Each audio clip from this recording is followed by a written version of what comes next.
In a small village surrounded by lush fields lived two neighbors, Jiang, the diligent, and Li, the carefree. Jiang noticed a tiny crack in his roof during a sunny spell. He warned Li, "Brother Li, I sense a great storm is brewing. We should mend our roofs now." Li laughed carelessly.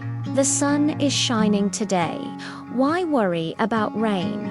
I shall go fishing instead."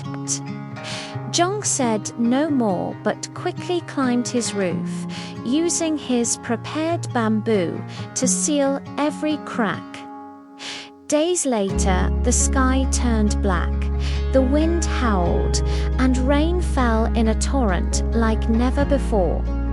Inside Zhong's home, everyone was dry and happy, sitting around a table, sipping warm tea in comfort.